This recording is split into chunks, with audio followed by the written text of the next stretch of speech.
India Pakistan அணிகள் மோதும் உலகக்கோப்பை T20 கிரிக்கெட் போட்டி இன்று நடைபெறவுள்ள நிலையில் கொழும்புவில் பலத்த பாதுகாப்பு ஏற்பாடுகள் செய்யப்பட்டுள்ளன. இப்போட்டியை காண இந்தியாவிலிருந்தும் பாகிஸ்தானிலிருந்தும் ஏராளமான ரசிகர்கள் கொழும்புவிற்கு வரவுள்ளனர். இதனால் போக்குவரத்து பாதிக்கப்படாமல் இருக்கவும், அசம்பாவித சம்பவங்கள் எதுவும் நடைபெறாமல் தடுக்கவும் விரிவான பாதுகாப்பு ஏற்பாடுகளை இலங்கை காவல்துறையினர் மேற்கொண்டுள்ளனர். இரு அணி வீரர்களுக்கும் ஆயுதம் தாங்கிய பாதுகாப்பு வழங்கப்படும் என்றும் அறிவிக்கப்பட்டுள்ளது. பாதுகாப்பு சோதனைகள் தீவிரமாக நடைபெறும் என்பதால் ரசிகர்கள் 4 மணி நேரத்திற்கு முன்பே மைதானத்திற்கு வர அறிவுறுத்தப்பட்டுள்ளனர். அது ஸ்ரீலங்கன் கண்டிஷன்ஸ் பெரிய கிரவுண்டு, இந்தியா மாதிரி கிரவுண்டு கிடையாது. பெரிய கிரவுண்டு, டேர்ன் இருக்கும். அதனால் அவங்க நிறைய ஸ்பின்னர்ஸ் யூஸ் பண்ணுவாங்க. அதனால் ஒரு டஃப் மேட்சாக இருக்கும். ஆனால் இந்தியா கொஞ்சம் அப்பர் ஹேண்ட் இருக்கும். அங்கே பால் டேர்ன் ஆகும். அப்போ அந்த உஸ்மான் தாரிக்ன்றவர் நல்லா போடுவேன்னு சொல்கிறாங்க. அவங்களே ரொம்ப ஓவர் கான்ஃபிடென்ட்டாக இருக்காங்க. பட் இந்தியா அதை கண்டிப்பாக அடிச்சிருவாங்க. ரெண்டு நாட்டுக்கு பிரச்சனையை கேமுக்குள்ளே கொண்டு வரக்கூடாது. நான் இங்கே தான் ப்ளே பண்ணுவேன், அங்கே தான் ப்ளே பண்ணுவேன்ட்டு. இது ஃப்யூச்சரில் எல்லா கேமுக்குள்ளேயுமே இந்த மாதிரி ஒரு பாலிடிக்ஸ் வர்றதுக்கு வாய்ப்பு இருக்குது. ஸோ இந்தியா பாகிஸ்தான் மேட்ச் இப்போ பாகிஸ்தானுக்கு தான் நான் ஃபேவரபிள். ஏன்னு பார்த்தீங்கன்னா எல்லா மேட்சுமே அவங்க அங்கே ஸ்ரீலங்காவில் தான் ஆடுறாங்க. இந்தியா இப்போ இந்தியாவில் ஆடிட்டு இப்போ அந்த கண்டிஷன் எப்படி இருக்குன்னு நம்மளுக்கு தெரியாது. ஸோ இவங்க ஒரு நாள் ட்ராவல் வேறு பண்ணி போகணும். ஸோ அப்படி பார்த்தீங்கன்னா அது பாகிஸ்தானுக்கு தான் ஃபேவரபிள். மோஸ்ட் ஆஃப் ரொம்ப டஃப்பாக தான் இருக்கும் மேட்ச் எனக்கு தெரிஞ்சு. ஏன்னா அவங்க சைட்லேருந்து வரும்போது அவங்க கொஞ்சம் டஃப்பாக தான் இருக்காங்க. நம்ம சைட்லேருந்து வரும் நம்ம ரொம்ப டஃப்பாக தான் இருக்கும். மோஸ்ட்லி நம்ம தான் ஜெயிக்க பார்ப்போம். ஸோ எல்லாமே சந்தோஷமாக தான் இருக்குது. விளையாடுனா கேமாக பார்க்கணும். ஸோ அவங்களும் ஸ்ட்ராங் டீமாக தான் இருக்காங்க. ஸோ என்னை பொறுத்த வரைக்கும் இந்தியா தான் வின் பண்ணணும். பாகிஸ்தான் ஃபஸ்ட்டு விளையாடலன்னு சொன்னாங்க, இப்போ விளையாடுறான்னு சொன்னாங்க. ஸோ இதுவே ஒரு நல்ல ஒரு ஐப்பு, ஓகேங்களா? இதுவே நல்ல ஐப்புனால மேட்ச் நல்லாவே இருக்கும்னு நினைக்கிறேன். ஸோ ஒரு 180 ரன் ப்ளஸ் எடுத்தாங்கன்னா கண்டிப்பாக டிஃபெண்ட் பண்ணி வின் பண்ணுவாங்கன்னு நம்பிக்கை. ஸ்காட்லாந்து அணிக்கு எதிரான உலகக்கோப்பை T20 லீக் ஆட்டத்தில் இங்கிலாந்து அணி 5 விக்கெட் வித்தியாசத்தில் வெற்றி பெற்றது. டாஸ் வென்ற இங்கிலாந்து அணி பந்து வீச்சை தேர்வு செய்த நிலையில் முதலில் பேட்டிங் செய்த ஸ்காட்லாந்து அணி 19.4 ஓவர்கள் முடிவில் 152 ரன்கள் எடுத்தது. அதிகபட்சமாக கேப்டன் பெரிங்டன் 49 ரன்கள் எடுத்தார். பின்னர் களமிறங்கிய இங்கிலாந்து அணி 18.2 ஓவர்கள் முடிவில் 5 விக்கெட் இழப்புக்கு 155 ரன்கள் எடுத்து வெற்றி பெற்றது. ஆட்டநாயகன் விருது 63 ரன்கள் எடுத்த இங்கிலாந்து அணி வீரர் டாம் பேண்டனுக்கு வழங்கப்பட்டது.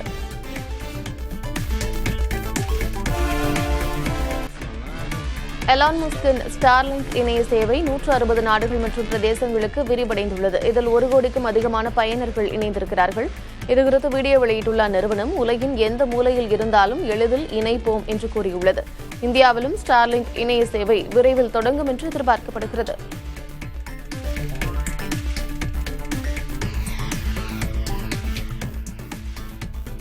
மனித மூளையின் செயல்பாட்டை முன்மாதிரியாக கொண்டு ரோபோக்களுக்கான புதிய வகை சிப் ஒன்றை சீன ஆராய்ச்சியாளர்கள் உருவாக்கியுள்ளனர்.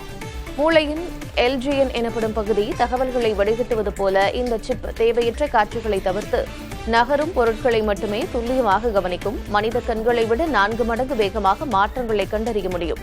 இந்த தொழில்நுட்பம் தானியங்கி வாகனங்களில் விபத்துகளை தவிர்க்கவும் ட்ரோன்களின் வேகமான செயல்பாட்டிற்கு பெரிதும் உதவும் என்றும், எதிர்காலத்தில் மனிதர்களின் சைகைகளையும் முக பாவனைகளையும் உடனடியாக புரிந்து கொண்டு செயல்படும் ஸ்மார்ட் ரோபோக்களை உருவாக்க வழிவகுக்கும் என்றும் கூறுகிறார்கள்.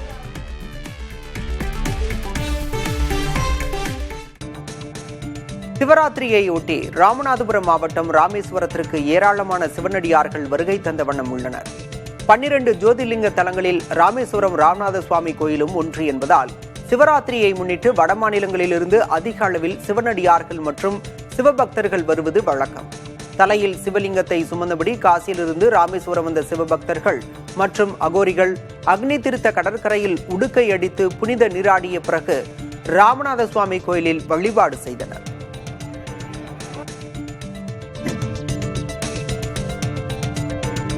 சென்னை மற்றும் புறநகரின் பல்வேறு பகுதிகளில் கடும் பனிமூட்டம் நிலவியது. குறிப்பாக கிண்டி, சைதாப்பேட்டை, ஆலந்தூர் மற்றும் GST சாலையில் எதிரே வரும் வாகனங்கள் தெரியாத அளவுக்கு பனிமூட்டம் நிலவியதால் வாகன ஓட்டிகள் மெதுவாக சென்றனர். காற்றில் நிலவும் அதிகப்படியான ஈரப்பதம் மற்றும் குறைந்தபட்ச இரவு நேர வெப்பநிலை ஆகியவையே இந்த மூடுபனிக்கு காரணம் என வானிலை ஆய்வு மையம் தெரிவித்துள்ளது.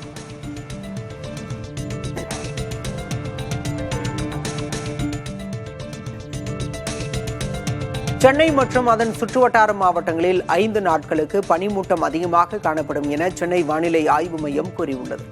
சென்னை, திருவள்ளூர், காஞ்சிபுரம், செங்கல்பட்டு ஆகிய மாவட்டங்களில் வரும் 19ஆம் தேதி வரை பனிமூட்டம் அதிகமாக காணப்படும் என கூறப்பட்டுள்ளது.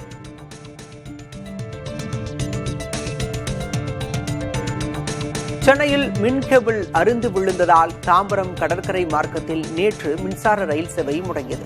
தாம்பரத்திலிருந்து கடற்கரை நோக்கி மின்சார ரயில் சென்று கொண்டிருந்த போது கிண்டி அருகே மின் கேபிள் அறுந்து விழுந்தது. இதன் காரணமாக ஆங்காங்கே மின்சார ரயில்கள் நிறுத்தப்பட்டு பழுதை சரி செய்யும் பணியில் ஊழியர்கள் ஈடுபட்டனர். இதனிடையே நீண்ட நேரமாக ரயில்கள் புறப்படாததால் பணி முடிந்து வீடு திரும்பும் பயணிகள் கடும் அவதிக்கு ஆளாகினர். சிலர் வேறு வழியின்றி மெட்ரோ, ஆட்டோ மற்றும் பேருந்துகளில் பயணம் செய்தனர். வெளியூருக்கு செல்லும் பயணிகள் மின் ரயில் சேவை பாதிப்பால் தாங்கள் செல்ல வேண்டிய விரைவு ரயிலை தவறவிட்டதால் சிரமத்திற்கு ஆளாகினர். ரயில் சேவை பாதிப்பு குறித்து பயணியருக்கு முறையான தகவல் அறிவிக்காமல் என்ன நடந்தது என தெரியாமல் பரிதவிக்கும் நிலை ஏற்பட்டதாக பயணிகள் தெரிவித்தனர். 1 மணி நேரத்திற்கு பிறகு ரயில் சேவை தொடங்கினாலும் 3 மணி நேரத்திற்கு மேலாக பரிதவிப்பு தொடர்ந்தது.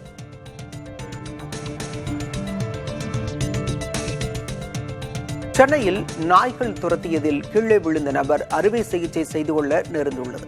கடந்த மாதம் காரப்பாக்கத்தில் உள்ள ஒரு அடுக்குமாடி குடியிருப்பு வளாகத்தில் ரதீஷ் என்பவரை நாய்கள் துரத்தின.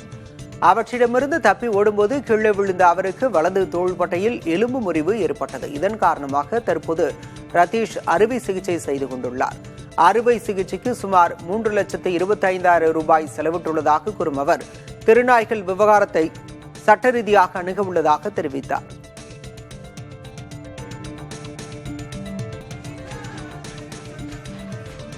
ஓரவஞ்சனைக்கும் வஞ்சகத்துக்கும் ஒரு முகம் இருந்தால் அதுதான் ஒன்றிய பாஜக அரசு என முதல்வர் மு.க.ஸ்டாலின் சாடியுள்ளார். திருப்பத்தூர் திமுக மாநாட்டில் பேசிய அவர் பாஜகவுடைய டப்பா என்ஜின் முன்னால் திமுகவின் சூப்பர் ஃபாஸ்ட் என்ஜின் ஒருபோதும் தலைகுனியாது என சூளுரைத்தார். மேலும் பாஜக புறவாசல் வழியாக தமிழ்நாட்டில் நுழைய முயற்சிப்பதாகவும் முதல்வர் ஸ்டாலின் குற்றஞ்சாட்டினார். ஓரவஞ்சனைக்கும் வஞ்சகத்துக்கும் ஒரு முகம் இருந்தால் அதுதான் ஒன்றிய பாஜக அரசு. பாஜகவுடைய டப்பா இன்ஜின்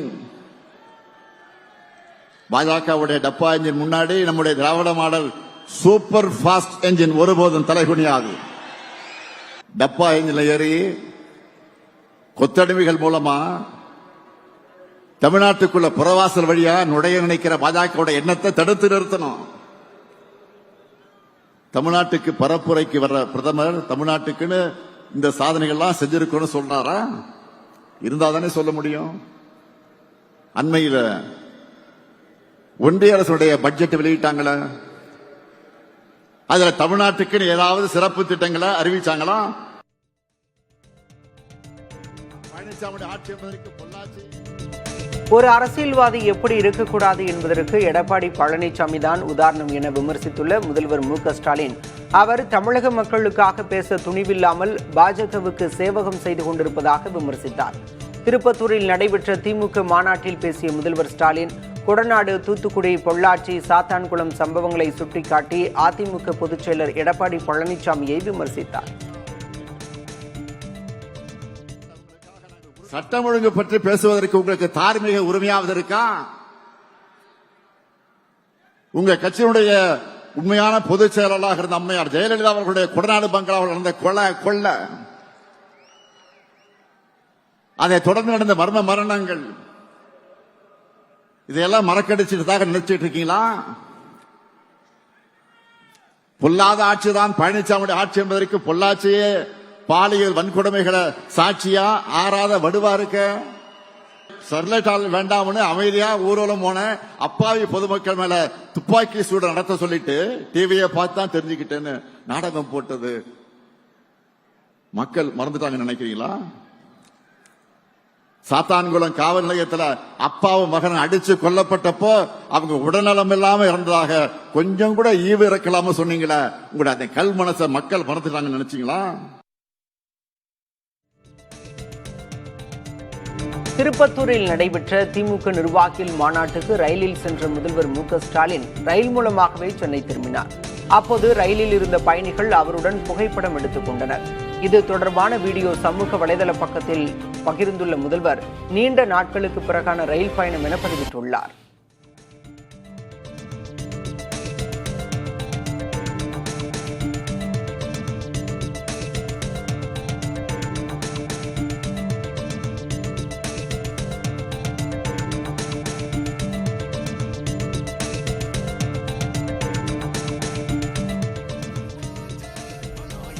எதிர்க்கட்சி தலைவர் கே பழனிசாமியின் அடுத்த கட்ட சுற்றுப்பயணம் குறித்த அறிவிப்பை அதிமுக தலைமை வெளியிட்டுள்ளது. வரும் 21ஆம் தேதி சனிக்கிழமை திருவள்ளூர் மாவட்டம் ஆவடி மற்றும் அம்பத்தூரில் அவர் பரப்புரை மேற்கொள்கிறார். 22ஆம் தேதி ஞாயிற்றுக்கிழமை மாதவரம், பொன்னேரி ஆகிய இடங்களிலும், 25ஆம் தேதி புதன்கிழமை மதுரவாயல், பூந்தமல்லியிலும், வியாழக்கிழமை தாம்பரம், பல்லாவரம் பகுதியிலும் பரப்புரை மேற்கொள்ள உள்ளார்.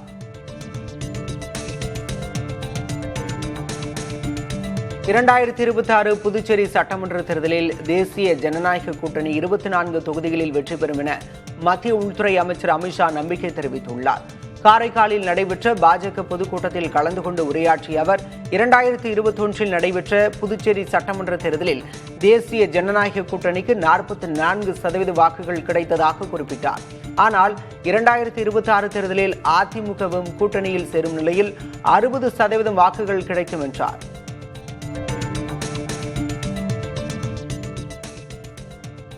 2021 असेंबली इलेक्शन में पुदुचेरी की जनता ने 44% वोट दिया.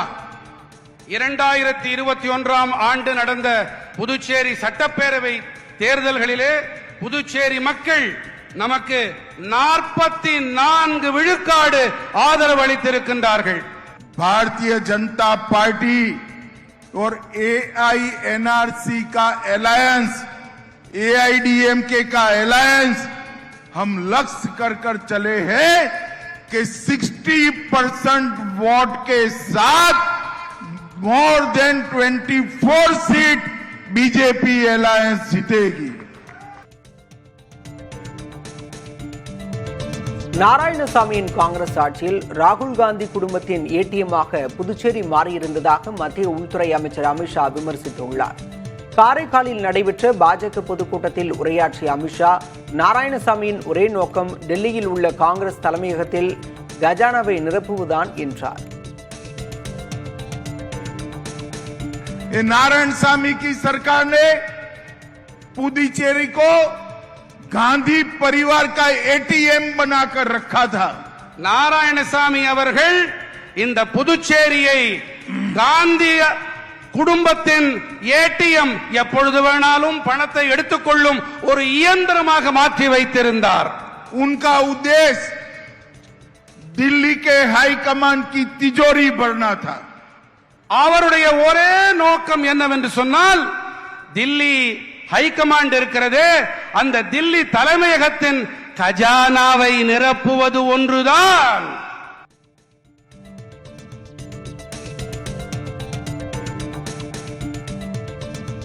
சட்டமன்ற தேர்தல் நெருங்கும் நிலையில் காரைக்காலில் மத்திய உள்துறை அமைச்சர் அமித்ஷாவை புதுச்சேரி முதல்வர் ரங்கசாமி 1 மணி நேரம் சந்தித்து ஆலோசனை நடத்தினார்.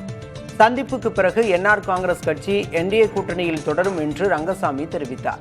காரைக்கால் வந்த அமித்ஷா பாஜக நிர்வாகிகளுடன் தேர்தல் தொடர்பாக ஆலோசனை நடத்தினார். பின்னர் முதல்வர் ரங்கசாமியுடன் நடைபெற்ற சந்திப்பில் சட்டமன்ற தேர்தலில் என்டிஏ கூட்டணியாக இணைந்து செயல்படுவது குறித்து ஆலோசிக்கப்பட்டது. என்டிஏ கூட்டணி தொடரும். என்டிஏ கூட்டணி தொடரும். என்டிஏ கூட்டணி தொடரும். என்டிஏ கூட்டணி தொடரும். காரைக்காலில் மத்திய உள்துறை அமைச்சர் அமித்ஷா, புதுச்சேரி முதல்வர் ரங்கசாமி இடையேயான சந்திப்பின் போது தொகுதி பங்கீடு குறித்து பேச்சுவார்த்தை நடந்ததாக கூறப்படுகிறது. 2021 தேர்தலில் என்ஆர் காங்கிரஸ் 16, பாஜக 9, அதிமுக 5 இடங்களில் போட்டியிட்டன. இந்த முறை கூடுதல் தொகுதிகளில் போட்டியிட பாஜக விரும்புவதாக தகவல் வெளியாகியுள்ளது. அதேபோல பாஜக கூட்டணியில் சார்லஸ் மார்டினின் கட்சிக்கும் தொகுதி ஒதுக்க வாய்ப்பு உள்ளதாக சொல்லப்படுகிறது.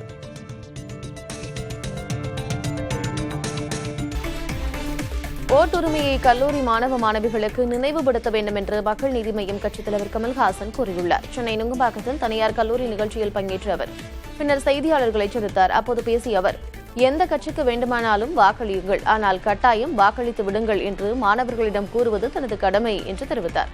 விஜய் குறித்து சர்ச்சைக்குரிய வகையில் நயினா நாகேந்திரன் விமர்சித்தது தொடர்பாக கேள்வி எழுப்பிய போது, அது அவர்கள் அரசியல், என் அரசியல் அல்ல என்று பதிலளித்தார். இந்த ஓட்டுரிமைங்கிறத அவங்களுக்கு ஞாபகப்படுத்தணும். ஏன்னா அவங்க வயசுக்கு இறங்கி வந்துருச்சு அந்த உரிமை. அந்த அதை அவங்க குரலா எந்த கட்சிக்கு வேணா போடுங்க, ஆனால் போட்டுருங்க. அதை சொல்றது என்னுடைய கடமை. அதை எந்த அரசாலையும் தடுக்க முடியாதுங்கிற நம்பிக்கை. பாஜக மாநில நயினார் அவர்கள் விமர்சனம் செய்திருக்கிறார் ஒரு நடிகையோடு ஒப்பிட்டு. அதை எப்படி வலுக்கும் கண்டனங்கள் தொடர்ச்சியாக? அது அவங்க அரசியல், அது என்ன அரசியல் அல்ல.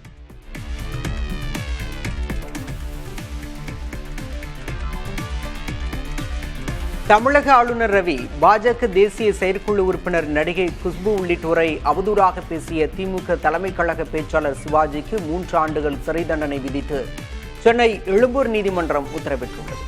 2023ஆம் ஆண்டு ஜூன் மாதம் கொடுங்கையூரில் நடைபெற்ற திமுக பொதுக்கூட்டத்தில் தமிழக ஆளுநர் RN ரவி பாஜக தேசிய செயற்குழு உறுப்பினர் நடிகை குஷ்புவை திமுக தலைமை கழக பேச்சாளர் சிவாஜி கிருஷ்ணமூர்த்தி அவதூறாக பேசியதாக கொடுங்கையூர் காவல்துறையினர் வழக்கு பதிவு செய்தனர்.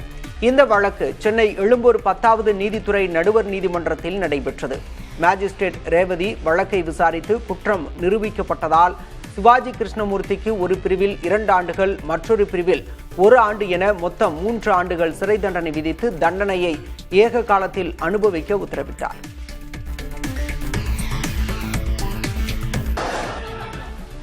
வரும் தேர்தலில் அரசியல் அதிகாரம் பெற்று அனைத்து சாதியினருக்கும் விகிதாச்சார இடஒதுக்கீடு உள்ளிட்டவை கிடைப்பதை உறுதி செய்வோம் என பாமக நிறுவனர் ராமதாஸ் தெரிவித்துள்ளார். தொண்டர்களுக்கு அவர் எழுதியுள்ள மடலில் கடந்த காலங்களில் போராடித்தான் உரிமைகளை பெற்றோம் என்றும் இங்கு போராடாமல் எதுவும் கிடைக்காது எனவும் குறிப்பிட்டுள்ளார். ஊழலையும் துரோகத்தையும் துடைத்து எறிய சமூக வலைதளங்களை ஆக்கப்பூர்வமாக பயன்படுத்த வேண்டும் என்றும் கேட்டுக்கொண்டுள்ளார். நம்மை நாமே தூற்றிக்கொள்வது நம்மை மயக்கம் தெளியாமல் பார்த்துக் கொள்வோருக்கு ஆதாயம் கிடைக்க வழிவகுக்கும் எனவும் ராமதாஸ் தெரிவித்துள்ளார்.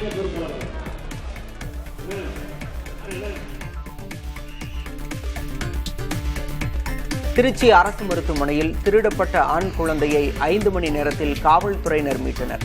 துறையூர் பகுதியைச் சேர்ந்த சுகன்யா என்பவருக்கு திருச்சி அரசு மருத்துவமனையில் ஆண் குழந்தை பிறந்தது. இந்நிலையில் தடுப்பூசி போட வேண்டும் என கூறி மருத்துவமனை பணியாளர் சீருடை அணிந்த பெண் ஒருவர் சுகன்யாவின் குழந்தையை திருடிச் சென்றுள்ளார். இதுகுறித்த புகாரில் காவல்துறையினர் தனிப்படை அமைத்து மருத்துவமனை பகுதியில் உள்ள கண்காணிப்பு கேமரா பதிவுகளை கொண்டு விசாரணை மேற்கொண்டனர். இதைத் தொடர்ந்து திருடப்பட்ட குழந்தையை சேலம் தம்மம்பட்டியில் மீட்ட தனிப்படையினர் குழந்தையை திருடியதாக மீனாட்சி என்பவரை கைது செய்தனர். தனக்கு குழந்தை இல்லாததால் மீனாட்சி குழந்தையை திருடியது காவல்துறை விசாரணையில் தெரியவந்துள்ளது.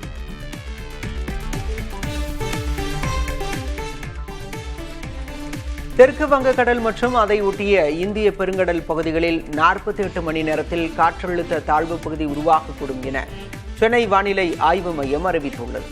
இந்திய பெருங்கடலின் கிழக்கு பகுதிகள் மற்றும் அதை ஒட்டிய தென்கிழக்கு வங்கக்கடல் பகுதிகளின் மேல் ஒரு வளிமண்டல மேலடுக்கு சுழற்சி நிலவுவதாக தெரிவிக்கப்பட்டுள்ளது. வரும் 19, 20ஆம் தேதிகளில் தமிழகத்தின் ஓரிரு இடங்களிலும் புதுச்சேரி மற்றும் காரைக்கால் பகுதிகளிலும் மழை பெய்யக்கூடும் என வானிலை ஆய்வு மையம் கணித்துள்ளது. ஸ்பெயினில் 100 ஆண்டு பழமையான மாண்டேஜாக் பகுதியில் உள்ள அணை முதன்முறையாக அதன் முழு கொள்ளளவை எட்டி நிரம்பி வழிகிறது.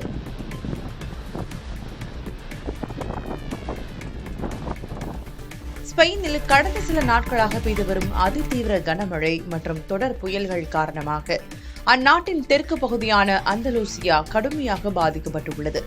குறிப்பாக லியோனார்டோ மற்றும் மார்டா ஆகிய புயல்களால் ஆறுகள், அணைகள் நிரம்பி வழிவதால் வெள்ளம் சூழும் ஆபத்து ஏற்பட்டுள்ளது.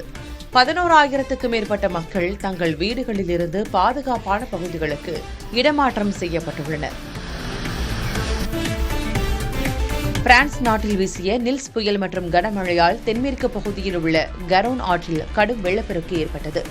இந்த இயற்கை சீற்றத்தால் இதுவரை 3 நபர்கள் உயிரிழந்தனர். நாட்டின் பல்வேறு பகுதிகளில் சுமார் 4.5 லட்சம் வீடுகள் மின்சாரமின்றி இருளில் மூழ்கின. 2 மாவட்டங்களுக்கு அந்நாட்டு வானிலை மையம் மிக உயரிய சிவப்பு எச்சரிக்கை விடுத்திருக்கிறது. மேலும் 21 மாவட்டங்கள் ஆரஞ்சு எச்சரிக்கை வளையத்திற்குள் கொண்டுவரப்பட்டுள்ளன.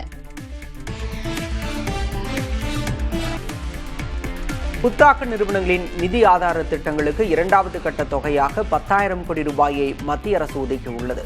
மத்திய அமைச்சரவை கூட்டத்தில் இதற்கான ஒப்புதல் அளிக்கப்பட்டுள்ளது. இத்தொகையை கொண்டு உயர் தொழில்நுட்பம் உள்ளிட்ட துறைகளில் புத்தாக்கங்களுக்கு முற்படுவோருக்கு ஊக்க நிதி அளிக்கப்படும். மேலும் தனியார் நிறுவனங்களுடன் இணைந்து நகர்ப்புறங்களை மேம்படுத்த 1 லட்சம் கோடி ரூபாய் பங்களிப்புடன் கூடிய திட்டத்திற்கும் மத்திய அமைச்சரவை ஒப்புதல் அளித்துள்ளது. இதில் ஒரு பகுதி நிதி சந்தைகளிலிருந்து திரட்டப்படும். அஸ்ஸாமில் பிரம்மபுத்திரா ஆற்றுக்கு இடையில் ரயில்கள் பிற வாகனங்கள் சென்று வர 18,662 கோடி ரூபாய் செலவில் சுரங்கப்பாதை அமைக்கும் திட்டத்திற்கும் ஒப்புதல் அளிக்கப்பட்டுள்ளது.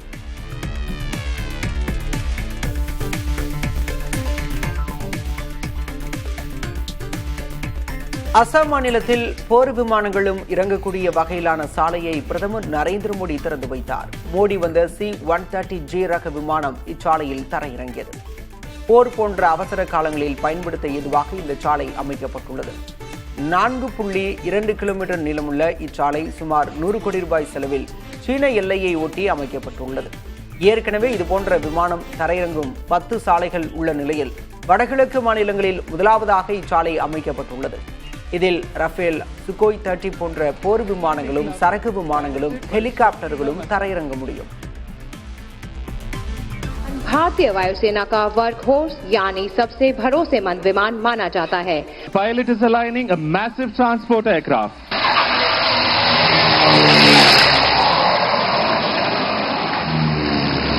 The wheels touch down and roll down the highway. Assam சென்ற பிரதமர் மோடி கவுகாத்தியில் பிரம்மபுத்திரா ஆற்றின் மீது 5,500 கோடி ரூபாய் செலவில் கட்டப்பட்டுள்ள புதிய 6 வழி பாலத்தை திறந்து வைத்தார்.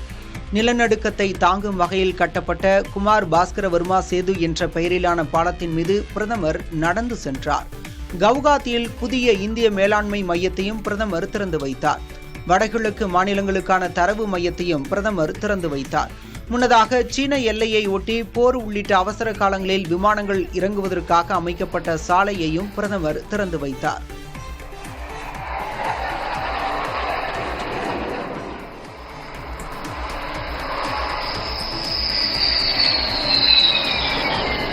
And touchdown. This is where Rafale excels.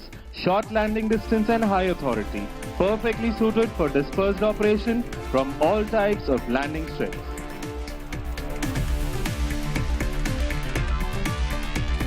இந்திய அமெரிக்கா இடையிலான இடைக்கால வர்த்தக ஒப்பந்தம் பருத்தி விவசாயிகள் மற்றும் ஜவுளி ஏற்றுமதியாளர்களை வஞ்சிப்பதாக மக்களவை எதிர்க்கட்சித் தலைவர் ராகுல் காந்தி குற்றம் சாட்டியுள்ளார். தனது எக்ஸ் தளத்தில் பதிவிட்டுள்ள அவர், அமெரிக்க பருத்தியை இறக்குமதி செய்தால் இந்திய விவசாயிகள் அழிவார்கள் என்றும், இறக்குமதி செய்யாவிட்டால் ஜவுளி தொழில் முடங்கும் எனவும் கூறியுள்ளார். இதனால் 5 கோடி குடும்பங்களின் வாழ்வாதாரமாக விளங்கும் ஜவுளித்துறையை இந்திய அமெரிக்கா ஒப்பந்தம் நசுக்கிவிடும் என ராகுல் காந்தி விமர்சித்துள்ளார். ராகுல் காந்திக்கு பதிலளித்துள்ள மத்திய ஜவுளித்துறை அமைச்சர் கிரிராஜ் சிங், ராகுல் காந்தி உண்மைகளை தவறாக சித்தரிப்பதாக கூறினார்.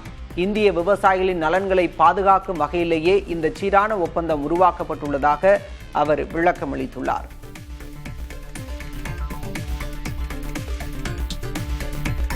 இந்திய அமெரிக்கா வர்த்தக ஒப்பந்தம் குறித்து ராகுல் காந்தி பரப்பும் தகவல்கள் அப்பட்டமான பொய் என்று மத்திய அமைச்சர் பியூஷ் கோயல் விமர்சித்துள்ளார். சீனா, வியட்நாம் உள்ளிட்ட நாடுகளை விட இந்தியாவிற்கு தான் மிக குறைந்த அளவில் 18 விழுக்காடு வரியை அமெரிக்கா விதித்துள்ளதாக அவர் தெரிவித்துள்ளார். அமெரிக்காவின் மொத்த பருத்தி உற்பத்தியே இந்தியாவின் தேவையில் 10 விழுக்காடு கூட இல்லை என குறிப்பிட்ட அமைச்சர் பியூஷ் கோயல், இதனால் இந்திய விவசாயிகளுக்கு எந்த பாதிப்பும் ஏற்படாது எனவும் விளக்கினார். அமெரிக்காவிலிருந்து பருத்தியை இறக்குமதி செய்து ஆடையாக மாற்றி மீண்டும் ஏற்றுமதி செய்தால் இந்தியாவிற்கும் 0 வரி சலுகை கிடைக்கும் எனவும் கூறியுள்ளார். பொருளாதாரத்தை பற்றி புரிதல் இல்லாத ராகுல் காந்தி மக்களை திசை திருப்ப முயல்கிறார் எனவும் அமைச்சர் பியூஷ் கோயல் சாடியுள்ளார். அதிமுக முன்னாள் அமைச்சர் நிலோஃபர் அஜீம் அக்கட்சியிலிருந்து விலகி முதல்வரும் திமுக தலைவருமான மு.க. ஸ்டாலின் முன்னிலையில் திமுகவில் இணைந்தார். முன்னதாக அதிமுக பொதுச் செயலர் எடப்பாடி கே. பழனிசாமிக்கு அவர் எழுதிய கடிதத்தில் தனது சொந்த சூழ்நிலை காரணமாக அதிமுகவில் பணியாற்ற இயலவில்லை என்றும், அதனால் அடிப்படை உறுப்பினர் பொறுப்பிலிருந்து விலகுவதாகவும் குறிப்பிட்டுள்ளார். அதிமுக பொதுச் செயலரும் எதிர்க்கட்சித் தலைவருமான எடப்பாடி கே. பழனிசாமியின் அடுத்த கட்ட சுற்றுப்பயணம் குறித்த அறிவிப்பை அதிமுக தலைமை வெளியிட்டிருக்கிறது.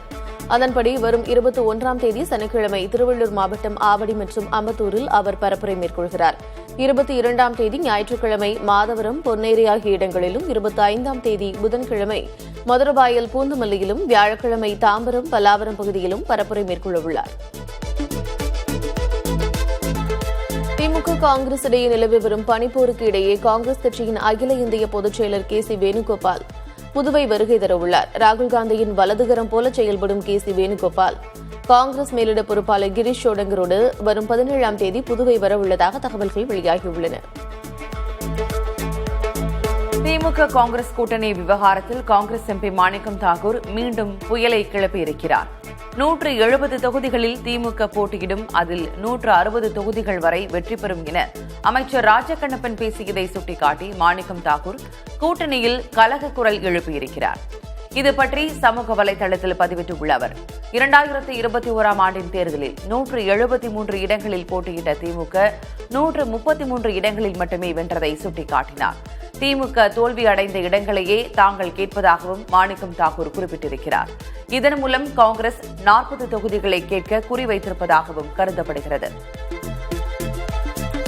மகளிர் உரிமை தொகை 5000 ரூபாய் கொடுக்கப்பட்டிருப்பதால் திமுகவுக்கு ஆதரவு அதிகரித்திருப்பதை உணர்ந்து யாரும் ஆட்சியில் பங்கு தரும்படி கேட்க மாட்டார்கள் என்று திமுக அமைப்புச் செயலர் RS பாரதி தெரிவித்துள்ளார்.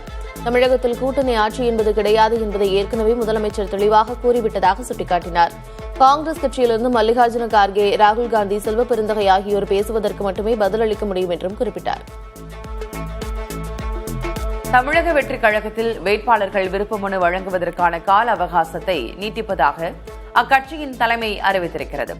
இதுகுறித்து அறிவிப்பு வெளியிட்டுள்ள தாவேக பொதுச் செயலர் என் ஆனந்த், 234 சட்டமன்ற தொகுதிகளிலும் வேட்பாளராக போட்டியிட விரும்புபவர்கள் அவர்களது விருப்ப மனுவை பிப்ரவரி 14ஆம் தேதிக்குள் சமர்ப்பிக்க வேண்டும் என தெரிவிக்கப்பட்டிருந்ததாகவும், ஆனால் தற்போது வரும் 20ஆம் தேதி வரை விருப்ப மனுவை வழங்க அவகாசம் நீட்டிக்கப்பட்டிருப்பதாகவும் தெரிவித்திருக்கிறார். தூத்துக்குடி மாவட்டம் விளாத்திக்குளத்தில் OPS தரப்பு மாவட்ட செயலர் உட்பட அவரது ஆதரவாளர்கள் பலர் திமுகவில் இணைந்தனர். OPS தரப்பு தூத்துக்குடி வடக்கு மாவட்ட செயலர் கருப்பூர் சீனி என்கிற ராஜகோபால் தலைமையில் OPS ஆதரவாளர்கள் பலர் விளாத்திக்குளம் சட்டமன்ற உறுப்பினர் மார்க்கண்டேயன் முன்னிலையில் திமுகவில் இணைந்தனர். பன்னீர்செல்வத்தின் முகத்திரை கிழியும் என்று அமமுக பொதுச் செயலர் தினகரன் காட்டமாக விமர்சித்திருக்கிறார். மதுரையில் செய்தியாளர்களின் கேள்விகளுக்கு பதிலளித்த அவரிடம் பன்னீர்செல்வம் தேசிய ஜனநாயக கூட்டணிக்கு வருவாரா என்று கேள்வி எழுப்பப்பட்டது. அதற்கு அதிமுகவுக்கு ஆதரவு அளிக்காவிட்டால் ஜெயலலிதாவின் தொண்டர்கள் பன்னீர்செல்வத்தை ஒதுக்கி விடுவார்கள் என்று காட்டமாக தெரிவித்தார். வேறு எந்த மாநிலத்திலும் இல்லாத நிலையாக திரைத்துறையிலிருந்து நேரடியாக முதல்வர் ஆகிவிடலாம் என்ற கனவு தமிழ்நாட்டில் மட்டும் இருப்பதாக விசிக தலைவர் தொல் திருமாவளவன் விமர்சித்திருக்கிறார். சென்னை வள்ளுவர் கோட்டத்தில் நடைபெற்ற அரிசி படை இசை வெளியீட்டு விழாவில் திருமாவளவன் கலந்து கொண்டார். படத்தில் நடித்த இந்திய கம்யூனிஸ்ட் மூத்த தலைவர் முத்தரசனை பாராட்டிய அவர், இடதுசாரிகள் கலைத்துறையை பயன்படுத்திக் கொள்ள வேண்டும் என்றார். மகளிர் உரிமை தொகை 2000ஆக உயர்த்தி வழங்கப்படும் என்று அதிமுக அறிவித்தது தோல்வி பயத்தால் தானே என்று தமிழ்நாடு காங்கிரஸ் கமிட்டி தலைவர் செல்வ பெருந்தகை கேள்வி எழுப்பினார். சென்னை சைதாப்பேட்டையில் வேலை உறுதி அளிப்பு திட்டத்தின் பெயரை மாற்றிய மத்திய அரசுக்கு எதிராக நடைபெற்ற போராட்டத்தின் போது செய்தியாளர்களிடம் பேசிய அவர், 100 நாள் வேலை உறுதி அளிப்பு திட்டத்தில் மாநில அரசுகள் 40 விழுக்காடு நிதி தர வேண்டும் என்ற நிபந்தனை மாநில அரசுகளிடம் நிதிச்சுமையை ஏற்படுத்துவதாக தெரிவித்தார். நடிகை குறித்து சர்ச்சை கருத்து தெரிவித்த விவகாரத்தில் பாஜக மாநில தலைவர் நயினார் நாகேந்திரனுக்கு எதிரான கண்டனங்கள் தீவிரமடைந்துள்ளன. தமிழக வெற்றிக் கழக நிர்வாகிகள் மற்றும் திமுக MPக்கள் உள்ளிட்டோர் கடும் கண்டனம் தெரிவித்துள்ளனர். இந்நிலையில் சென்னை கமலாலயத்திற்கு வந்த நயினார் நாகேந்திரனிடம் செய்தியாளர்கள் இதுகுறித்து கேள்வி எழுப்பினர். அதற்கு பதிலளிக்க தயங்கிய அவர், ஒருமுறைதான் சொல்ல முடியும் என்று கூறிவிட்டு மைக்கை தவிர்த்து அங்கிருந்து உடனடியாக புறப்பட்டுச் சென்றார். சென்னையில் ஆபரண தங்கத்தின் விலை சவரனுக்கு 1280 ரூபாய் உயர்ந்திருக்கிறது. 1 கிராம் தங்கம் விலை 160 ரூபாய் உயர்ந்து 14560 ரூபாயாக விற்கப்படுகிறது. 1 சவரன் தங்கம் 1,16,480 ரூபாயாக விற்பனையாகிறது. வெள்ளி விலை மாற்றமின்றி 1 கிராம் 280 ரூபாயாகவே உள்ளது. 1 கிலோ வெள்ளி 2,80,000 ரூபாயாக விற்பனை செய்யப்படுகிறது. தெற்கு வங்கக்கடல் மற்றும் அதையொட்டிய இந்திய பெருங்கடல் பகுதிகளில் காற்றழுத்த தாழ்வு பகுதி உருவாகக்கூடும் என்று சென்னை வானிலை ஆய்வு மையம் அறிவித்திருக்கிறது. இந்திய பெருங்கடலின் கிழக்கு பகுதிகள் மற்றும் அதையொட்டிய தென்கிழக்கு வங்கக்கடல் பகுதிகளின் மேல் ஒரு வளிமண்டல மேலடுக்கு சுழற்சி நிலவுவதாக தெரிவிக்கப்பட்டுள்ளது. வரும் 19, 20ஆம் தேதிகளில் தமிழகத்தின் ஓரிரு இடங்களிலும் புதுச்சேரி மற்றும் காரைக்கால் பகுதிகளிலும் மழை பெய்யக்கூடும் என்று வானிலை ஆய்வு மையம் கணித்துள்ளது. கேரளாவில் சாலை விபத்தில் மூளைச்சாவு அடைந்த 10 மாத குழந்தையின் உடல் உறுப்புகள் தானம் செய்யப்பட்டன. பெற்றோர் அளித்த ஒப்புதலின் பேரில் 2 சிறுநீரகங்கள், 1 இதய வால்வு, 2 கண் கருவிழிகள், கல்லீரல் ஆகியவை தேவைப்படும் குழந்தைகளுக்கு தானமாக அளிக்கப்பட்டன. சிறுமியின் பெற்றோர் அருண் ஆப்ரஹாம், ஷெரின் ஜான் ஆகியோரின் செயலை ஆளுநர் ராஜேந்திர அர்லேக்கர் பாராட்டியிருக்கிறார். கேரளாவில் 10 மாத குழந்தையின் உடல் உறுப்புகள் தானம் செய்யப்பட்டிருப்பது கேரளாவின் உண்மையான உணர்வை பிரதிபலிப்பதாக அம்மாநில முதலமைச்சர் பினராயி விஜயன் தெரிவித்துள்ளார். சமூக வலைதளத்தில் பதிவிட்டுள்ள அவர், குழந்தை ஆலனின் குடும்பத்திற்கு ஆழ்ந்த இரங்கலை தெரிவித்துக் கொள்வதாகவும், உறுப்பு மாற்று அறுவை சிகிச்சைகளை சாத்தியமாக்கிய சுகாதாரத்துறையினர், காவல்துறையினர் உள்ளிட்டோருக்கு பாராட்டுகளை தெரிவித்துக் கொள்வதாகவும் குறிப்பிட்டுள்ளார்.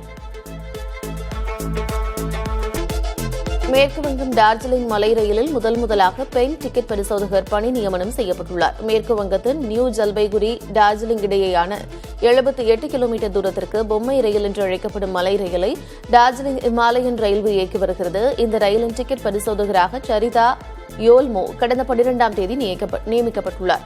இதன் மூலம் டார்ஜிலிங் மலை ரயிலில் நியமிக்கப்பட்டுள்ள முதலாவது பெண் டிக்கெட் பரிசோதகர் என்ற பெயரை இவர் பெறுகிறார். இலங்கை நீதிமன்றத்தால் விடுதலை செய்யப்பட்ட தமிழக மீனவர்கள் தாயகம் திரும்ப நடவடிக்கை எடுக்க வேண்டும் என மத்திய அரசுக்கு முதல்வர் ஸ்டாலின் கோரிக்கை விடுத்திருக்கிறார். வெளியுறவுத்துறை அமைச்சர் ஜெய்சங்கருக்கு அவர் எழுதியுள்ள கடிதத்தில், இலங்கை கடற்படை சிறைப்பிடித்த 12 தமிழக மீனவர்களில் 9 மீனவர்கள் விடுவிக்கப்பட்டதாகவும், விடுதலை செய்யப்பட்ட 9 பேரும் கடந்த 5ஆம் தேதி மிரிஹானா தடுப்பு மையத்துக்கு மாற்றப்பட்டதாகவும் குறிப்பிட்டிருக்கிறார். தெருக்களுக்கு குறிப்பிட்ட பெயரை தான் சூட்ட வேண்டும் என உத்தரவிட முடியாது என சென்னை உயர்நீதிமன்றம் மறுத்துவிட்டது. திருவள்ளூர் மாவட்டம் திருத்தணியில் தெரு ஒன்றின் பெயரில் உள்ள சாதியை நீக்கிவிட்டு வேறு பெயர் வைக்க உத்தரவிடக் கோரி தாக்கல் செய்யப்பட்ட மனுவை தனி நீதிபதி தள்ளுபடி செய்த நிலையில் மேல்முறையீட்டு மனு மீது தலைமை நீதிபதி அமர்வு விசாரணை மேற்கொண்டது.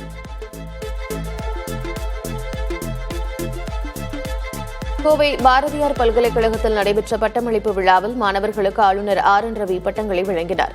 கோவை பாரதியார் பல்கலைக்கழகத்தில் 40வது பட்டமளிப்பு விழா நடைபெற்றது. இதில் ஆளுநர் RN ரவி, ஹோமி பாபா தேசிய நிறுவனத்தின் துணைவேந்தர் காமாட்சி உள்ளிட்டோர் கலந்து கொண்டனர். சுமார் 1500 பேர் ஆளுநரிடம் நேரடியாக பட்டங்களை பெற்றனர். மொத்தம் 92,287 பேருக்கு பட்டங்கள் வழங்கப்பட்டன.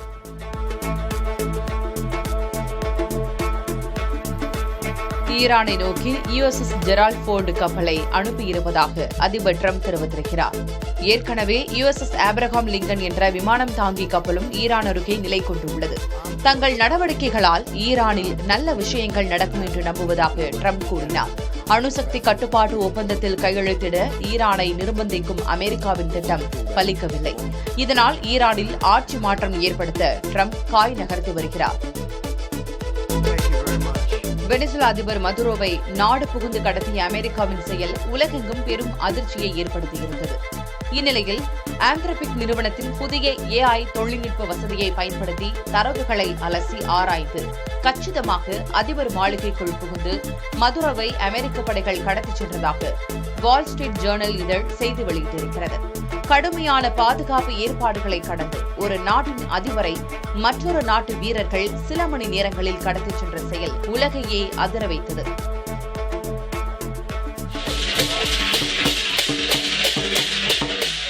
சீனர்களின் புத்தாண்டு நெருங்கும் நிலையில் அவர்கள் அதிகம் வசிக்கும் மலேசிய தலைநகர் கோலாலம்பூர் விழாக்கோலம் பூண்டுள்ளது. பிறக்கப்போவது குதிரை ஆண்டு என்பதால் குதிரை வடிவ பொம்மைகளுடன் சிறுவர்களும் இளைஞர்களும் கோலாலம்பூர் வீதிகளில் வலம் வருகின்றனர். குதிரை பொம்மைகளின் விற்பனையும் அதிகரித்துள்ளது. வரும் 17ஆம் தேதி சீன புத்தாண்டு கொண்டாடப்பட உள்ளது.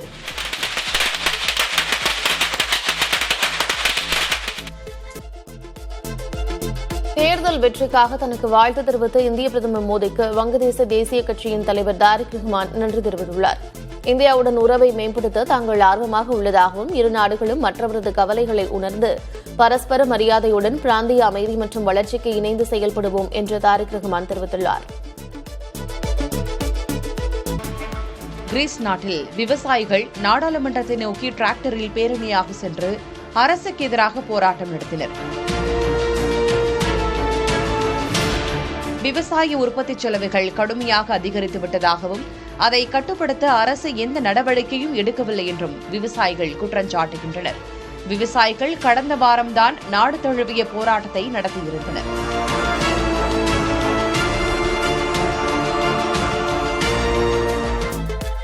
தமிழக மாணவர்களின் கல்வித் தரத்தை குறைத்து பேசியதையும் சட்டமன்ற மாண்பை அவமரியாதை செய்ததையும் கண்டித்து ஆளுநர் பங்கேற்ற கோவை பாரதியார் பல்கலைக்கழக பட்டமளிப்பு விழாவில் தான் கலந்து கொள்ளவில்லை என்று உயர்கல்வித்துறை அமைச்சர் கோவி செழியன் தெரிவித்திருக்கிறார். கோவை அவினாஷி சாலையில் நடைபெற்ற திமுக தேர்தல் அறிக்கை கருத்து கேட்பு கூட்டத்தில் கலந்து கொண்ட அவர் தமிழ்நாட்டு மக்களின் உணர்வுகளை உணர்த்தும் வகையிலேயே இந்த முடிவு எடுக்கப்பட்டதாக தெரிவித்தார்.